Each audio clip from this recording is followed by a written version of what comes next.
Okay, so I think on Thursday I asked you all to go back and read adverse events of your 5 most commonly prescribed antibiotics.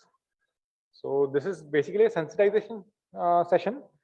It's not very exhaustive, but it's I went back and read 5 of the most common antibiotics that I prescribe, and we'll have a short case-based discussion on that.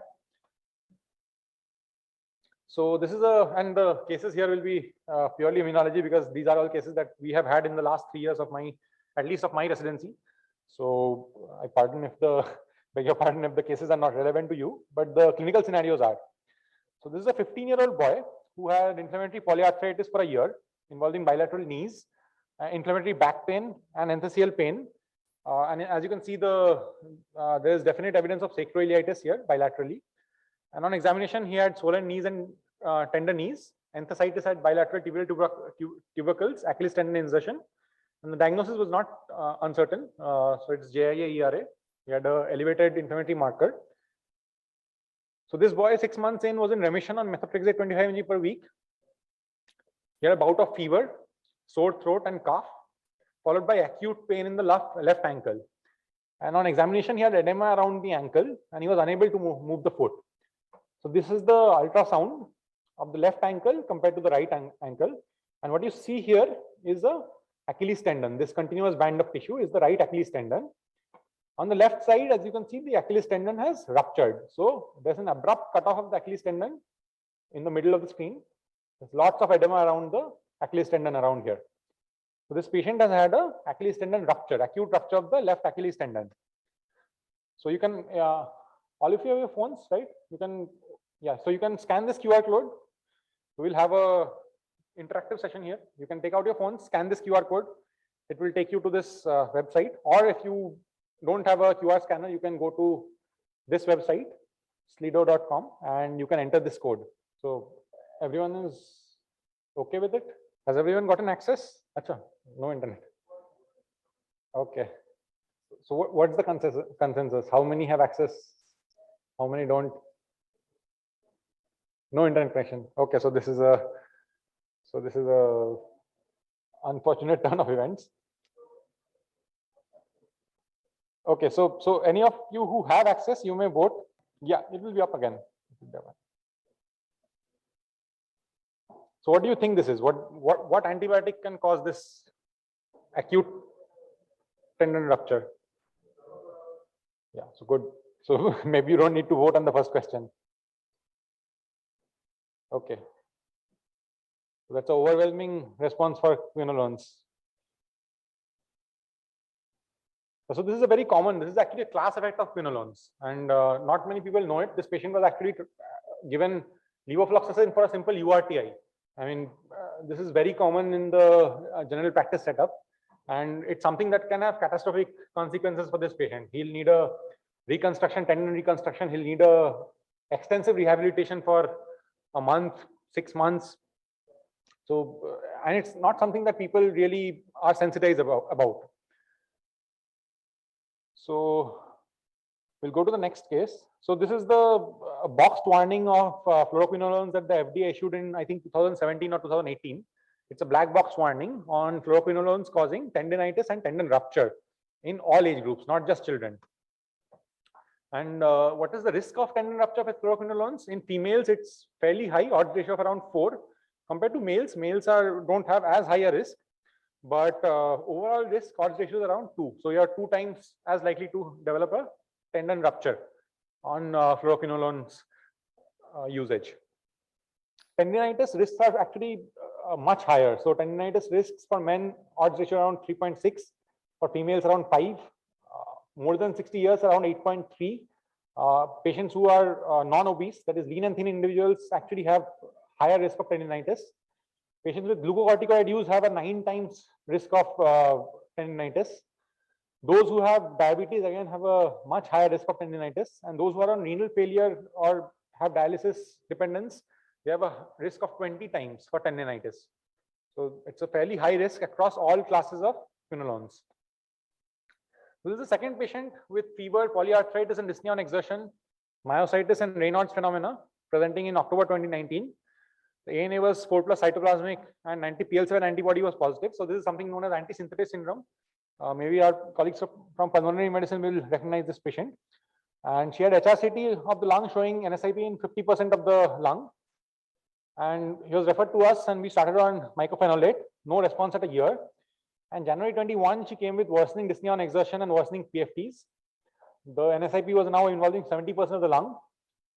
She presented again in November 2021 with cough for 15 days, worsening breathlessness for 15 days, and she was started on azithromycin in the OPD, assuming that this is an infection due to the acute worsening.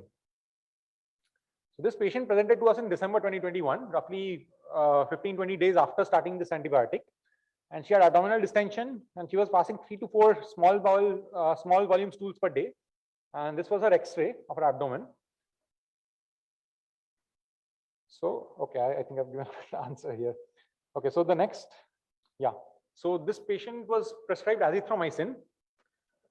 What complication related to azithromycin has this patient developed?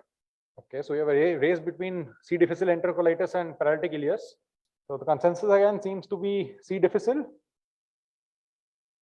So that is correct. So I think we've ended up with around 87% on C. difficile and around 8% on paralytic ileus. Good. So this was indeed C. difficile colitis. So the risk of C. difficile is there with actually all antibiotics, all broad spectrum antibiotics, carbapenems with a odds ratio of 1.9, third generation and fourth generation cephalosporins with another odds ratio of 1.3 to 2.2. Macrolides overall actually have a reduced risk, so 0.6, odds ratio of 0.6. However, this is excluding azithromycin.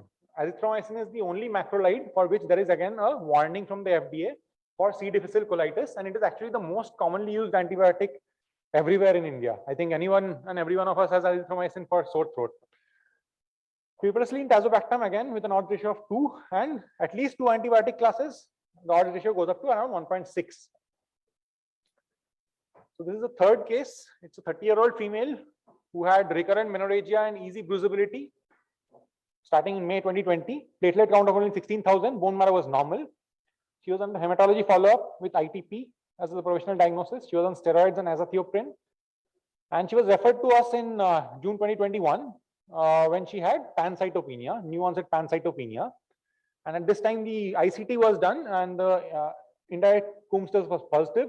ANA was 4+ homogeneous, and dsDNA was again strongly positive. So the diagnosis changed to lupus with hematological manifestations predominantly, and we gave her rituximab induction for the hematological manifestations of lupus.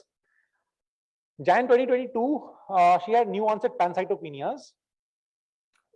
Hemoglobin was 6, TLC was 2100, platelets of 62,000, and at this time her disease activity markers were normal. dsDNA was negative, C3, C4 was normal. So this patient has had some antibiotic prescribed to her.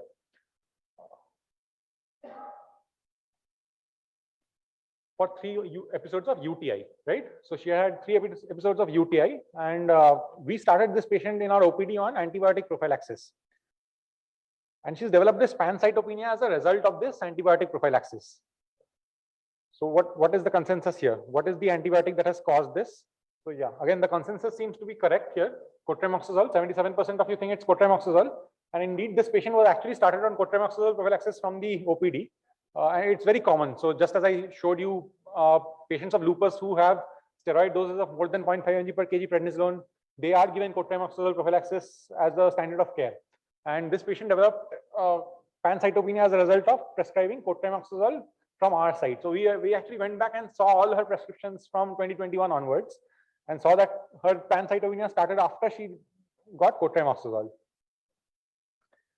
And this is the last patient. So this is a patient, 16-year-old male with recurrent episodes of diarrhea for 14 years, recurrent pneumonias for 15 years, and this chronic skin ulcer on the foot for the last 4 years. So, I mean, there's so much of patriarchy in our society. People always come and say that we want a male child, we want a male child. This was one family that probably deserved and wanted a female child. As you can see, his eldest brother had died at 2 years of age with a diarrheal illness. His elder brother had died at 13 years of age post bone marrow transplant. And this guy was 16 years old now. And he had low immunoglobulins, IgG, IgM, and IgA. All of them were very low. And B cells were almost non-existent, 0.5%. and the whole exome showed a BTK mutation. So this is a patient with A gamma globulinemia, X-linked A gamma globulinemia. So 2020, this patient presented with chronic greasy diarrhea for a year, and the stool routine showed Giardia lamblia, and he was given multiple courses of antibiotics, both for Giardia as well as for this ulcer. This is the ulcer that is typically seen with H. pylori of the skin. This is a H. pylori infection of the skin causing this kind of an ulcer. So he had received multiple courses of antibiotics for H. pylori and Giardia. And January 2021, he presented with a foot drop. And on NCS, there was a sensory motor axonal neuropathy in bilateral common peroneal nerve. So what's the antibiotic here? I probably don't need to tell you the antibiotic. It's obvious. Yeah, metronidazole. So it's fairly common. What's important here is the duration of use. So this patient had had it for a long time for both the Giardia as well as for the H. pylori. So this was an RCT that took place sometime in 2013. This was for MDR TB, and they tried MDR TB treatment with metronidazole as add-on, and they looked at the efficacy was fairly good. So 81% of these patients had clinical success of treatment at 6 months. However, the study was stopped prematurely because 50% of these patients developed peripheral neuropathy. So half of the patients who were randomized actually developed peripheral neuropathy. So this is directly dependent on the dose. Any dose more than 4.2 grams cumulative of metronidazole results in a significant risk of peripheral neuropathy. So take-home messages. I mean, this is not to scare anyone from using antibiotics, but to sensitize you to be looking for adverse events. I mean, at the population level, these adverse events may be very rare, 1 in a million or 1 in 10,000.